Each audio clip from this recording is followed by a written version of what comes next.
अस्सलाम वालेकुम, कैसे हैं आप लोग। तो आज है रमज़ान का पहला फ्राइडे और आप सबको बहुत मुबारक हो। अल्लाह आपकी सारी दुआएं कबूल करे, आमीन, मेरी भी। तो यहाँ पे हम इफ्तारी की तैयारी करने आए हैं। तो सबसे पहले हम बना रहे हैं चिकन ब्रेड रोल, जिसकी रेसिपी मम्मा आपके साथ शेयर करेंगी।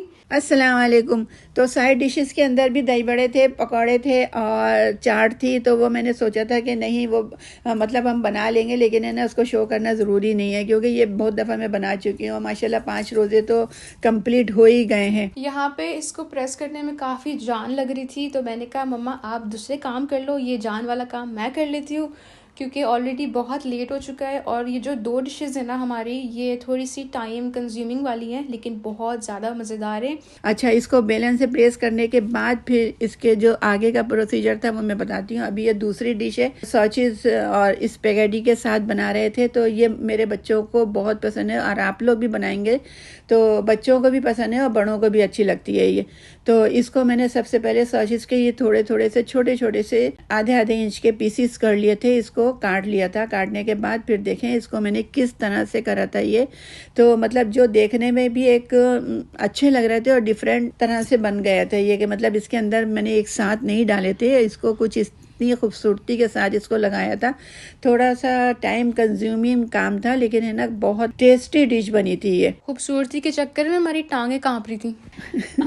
खड़े खड़े टांगों में और मेरे शोल्डर में बहुत पेन होने लगा था। यही काम करते करते ये हो तो गया था जल्दी से। अच्छा, इसके बाद ये चिकन का एक ब्रेस्ट लिया था मैंने और इसको छोटे छोटे पीसेस में मैंने काट लिया था। अब इसके अंदर मैंने नमक डाला, चिली फ्लेक्स का हाफ टी स्पून डाला है मैंने, नमक का भी और चिली फ्लेक्स का भी। और यहाँ पे काली मिर्चों का भी हाफ टी स्पून के बराबर ही इसके अंदर मैंने काली मिर्चें भी डाली है। इसके बाद ऑरिगेनो डाला था।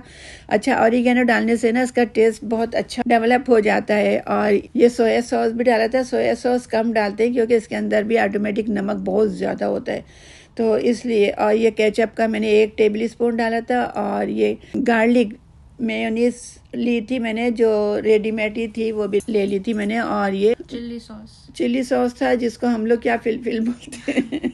मतलब घर में जितने भी सॉसेज होते हैं ना, बस डाल दें, डाल दें, सब डाल दें आप। ज़रूरी नहीं है कि जो हमने डालें वही आप डालें, आपके पास जो आपके पास अवेलेबल है आप डाल दें।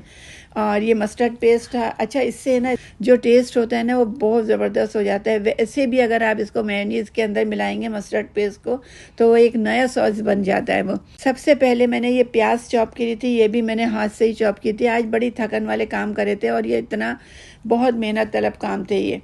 अच्छा, इसको मैंने हाथ से चॉप करके प्याज को ये और जो मैरिनेट चिकन की हुई थी वो इसके अंदर डाल के, इसको पानी डालने की ज़रूरत नहीं है। इसको इसी तरह से इसका जब कलर चेंज हो जाएगा चिकन का, तो फिर इसके अंदर 1 टेबल स्पून के बराबर मैंने ये कॉर्नफ्लोर का भी पानी में घोल के डाल दिया था, क्योंकि इससे जो इसका टेक्सचर होता है बहुत क्रीमी हो जाता है ये। अब इसको ठंडा करने के लिए मैंने रख दिया था और ठंडा करने के बाद इसके अंदर फिर मैं इसमें चीज़ मिलाऊंगी, लेकिन इससे पहले मुझे दूसरी डिश की तैयारी करनी थी। तो इसके अंदर मुझे इसको बॉयल करना था, जो मैंने स्पेगेटी और ये सॉसेज बनाए थे। तो इसको मैंने बॉयल करने के लिए इसमें मैंने पहले 1 टेबल स्पून मैंने ऑयल का डाला था और नमक का डाला था। अच्छा, ये ठंडी हो गई थी इसकी ब्रेड की फिलिंग, तो इसके अंदर मैंने ये मोज़रेला चीज़ डाल के इसको अच्छी तरह से मिक्स कर दिया था। अब ये ब्रेड के किनारों के ऊपर मैंने पानी लगाया ताकि ये अच्छी तरह से जॉइंट हो जाए, और इसके अंदर ये फिलिंग जो बनाई थी ये मैंने रख दी है ये। अच्छा, इसको रखने के बाद इसके अंदर फिर इसको देखें, ये मतलब ये अच्छी तरह से ये मतलब पैक भी हो गई थी, क्या बोलेंगे इसको। और फिर इसको मैंने फॉक्स से मैंने इसको निशान से बिल्कुल अच्छी तरह से इसको ना सील कर दिया था, कि मतलब जो इसका बैटर है ना वो बाहर ना निकले। और फिर इसको सबको पहले मैंने कर करके सबको रख लिया था, ये एक साथ रख लिए थे। और इधर ये भी बॉयल हो गया था, तो इसका भी पानी निकाल के ड्रेन करके पानी को, और इसको भी मैंने स्ट्रेनर में रख दिया था। इतनी देर में ये इसकी फीलिंग तैयार हो रही थी कि मतलब ये काम जो थे ना ये बहुत देखने में तो बहुत अच्छी सी डिश लग रही है, लेकिन थोड़ा सा इसके अंदर है ना टाइम बहुत ज़्यादा जा रहा था ये। तो ये हो गया। इसके बाद इसको सबसे पहले इसको अंडे में मैंने डिप करा और उसके बाद ब्रेड क्रम्स में लगा के और इसको फ्राई कर दिया। और इसको है ना बिल्कुल स्लो फ्लेम के ऊपर करना है। ये पहला वाला जो था ना मेरा बहुत ज़्यादा तेल हीटअप हो चुका था, तो इसलिए बहुत ज़्यादा ख़राब हो गया था, वो बहुत ज़्यादा क्या कहते हैं उसको, काला हो गया, क्रिस्पी बहुत ज़्यादा, लेकिन वो ज़ाया तो नहीं हुआ, उसको भी खा लिया ही। तो लेकिन है ना वो उसको बिल्कुल स्लो हीट पे करेंगे। और ये टाइम जो था ना वक्त के साथ साथ ना टाइम बहुत जल्दी जल्दी जा रहा था और एकदम रोज़े का टाइम हो गया था। 20 मिनट रह गए थे और मुझे पकौड़े भी तैयार करने थे इसके बाद। तो और चीज़ तो मैंने खैर वो तो बेक ही करना था, इसलिए मुझे उसके अंदर ज़्यादा टाइम नहीं लगा, लेकिन इन चीज़ों के अंदर टाइम बहुत लगता है ये। तो अभी ये जो है ना ये बिल्कुल स्लो, मैंने चूल्हे को बिल्कुल कहना चाहिए दम वाला कर दिया था मैंने। तो इधर मेरे शोल्डर में बहुत तकलीफ़ हो रही थी, तो मेरा बेटा आया तो मैं बिल्कुल ऐसे ऐसे हाथों को कर रही थी, तो वो आन के फिर मेरा शोल्डर को दबाने लगा मेरा। हाँ, अब इतना तो इंसान कर ही सकता है कि आके थोड़ा सा मसाज कर दे। इन लोगों को तो इफ्तारी टेबल पे मिल जाती है, क्या लाइफ होती है वैसे लड़कों की यार।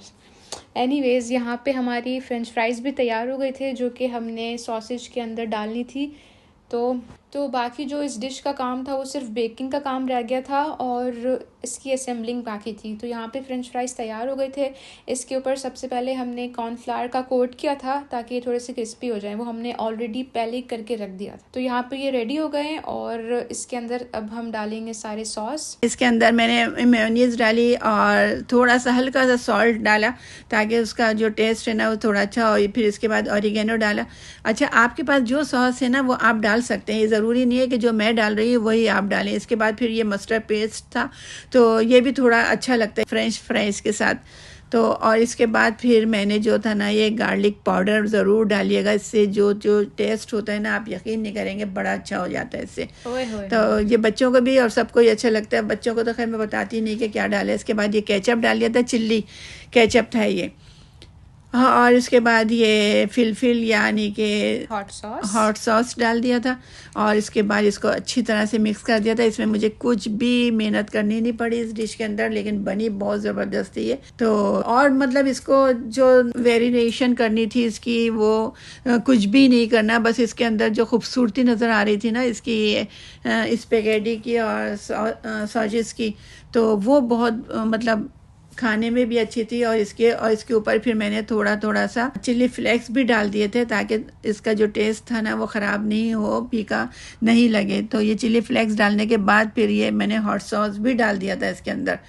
और इसके अंदर इसके ऊपर से फिर मैंने गार्निश करी थी। ये गार्निश के लिए फ्रेंच डिप।